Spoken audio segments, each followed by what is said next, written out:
According to a Jewish mystical tradition, one whose teachings go back thousands of years, the world didn't break because there was too much evil in it. It broke because there was too much good.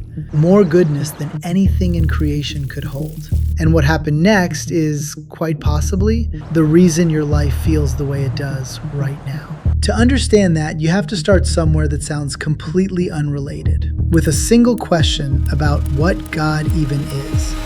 Most people, when they picture the Creator, picture a thing, a being, a bigger, stronger version of a person sitting somewhere in the universe running it. But that picture, according to this teaching, is the first mistake. And it's the one that makes everything else impossible to understand. So look at creation for a second.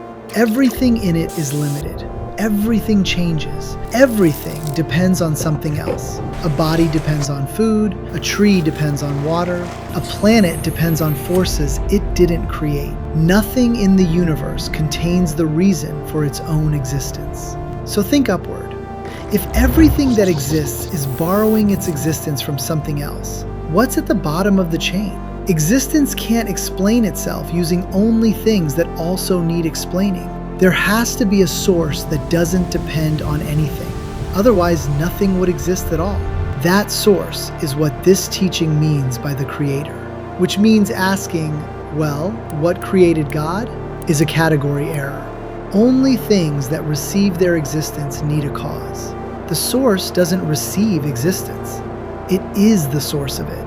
And the right response to that isn't confusion, it's wonder, which, in this tradition, isn't just a mood. It's one of the healthiest ways a human being can live, through curiosity, not certainty. And here's where it stops being abstract. Because if creation is constantly receiving its existence, then creation isn't something that got made once and left alone. It's being held in existence right now, this moment. Every particle, every thought you're having as you watch this is being given to you continuously. This is from the Rambam, Maimonides, 800 years ago, and it flips the whole picture. The world isn't empty matter sitting by itself. It's creation being held, which means, and this is the uncomfortable part, your suffering isn't happening in a world God walked away from. It's happening inside a world He's still holding, in every detail, right now. So that raises the obvious question. If He's that close, and He's good, why does it hurt so much?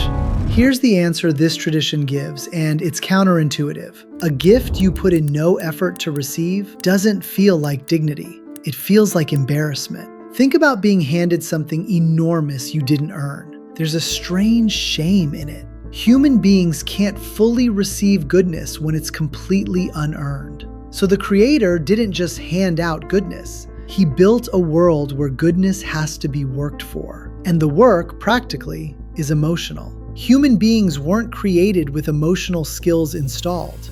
We were created without them, on purpose. The whole arc of being human is building those skills. Patience, honesty, compassion, self-awareness. And every bit of that capacity we develop lets more goodness actually land.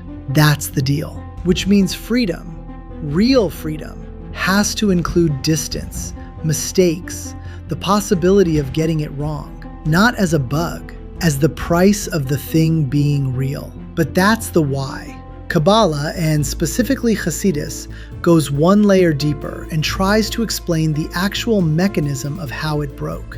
And for that, they use an image. The image is light and vessels. Light is the goodness the Creator wants to pour into the world. Vessels are the capacity to hold it. And in this system, there are 10 of them.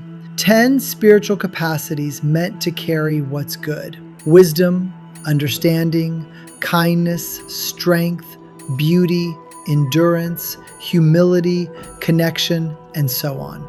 The problem was never that the goodness was bad. The problem was that there was more goodness available than the vessels could hold. Picture pouring something into a container that's too small, too fast. It doesn't stay calm and open. It strains, it tightens. And when a system can't hold what's being poured into it, the parts stop cooperating. Each part starts protecting itself instead of working with the others. And the moment the vessels stop cooperating, the goodness that was meant to feel like a gift starts to feel like too much. It creates distance. And when a human being feels that distance from the inside, it doesn't feel like theology. It feels like, I can't hold this. I'm on my own. Something is wrong with me. That's what Hasidus calls the shattering. The vessels broke, not because the light was bad, but because it met a system that couldn't hold it together yet. And now look around, because this is the part that lands. A huge amount of what people are living through right now is what felt distance looks like inside a human being. When that distance isn't held well, it turns into survival mode. And survival mode is the engine underneath almost everything we call dysfunction. The control, the avoidance, the people-pleasing, the numbness, the cruelty. Not because people are simply wicked. A lot of what looks like wickedness is just selfishness built out of fear and shame and loneliness and self-protection. That doesn't make it harmless. It shows how deep the break goes. People feel alone, unsafe, ashamed, and instead of turning that distance into something meaningful, they turn it into a wall. It's why perfectionism and aggression and abuse and avoidance can all grow from the same root. A person trying to survive a distance they were never taught how to hold. So what's healing in this picture? Healing isn't just feeling better. Healing is learning not to convert that distance into survival mode. It's building bigger vessels through awareness, compassion, boundaries, self-forgiveness. Shame becoming self-compassion, fear becoming trust, control becoming healthy boundaries, blame becoming ownership.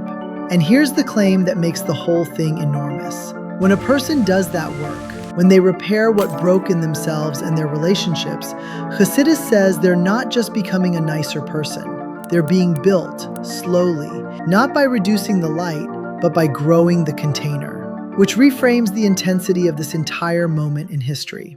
Humanity isn't just dealing with events. It's dealing with hiddenness and disunity and survival patterns we inherited without ever choosing them. Most of modern life is people trying to survive a distance they can't even name. But if this tradition is right, the work was never just to calm people down. The work is to become able to hold more, to tell the truth, repair what we broke, and turn distance into relationship instead of into another wall. The light was never the problem. The light was always good. The only question that was ever really being asked of the world and of you is how much of it you've built yourself big enough to hold. So, how much have you?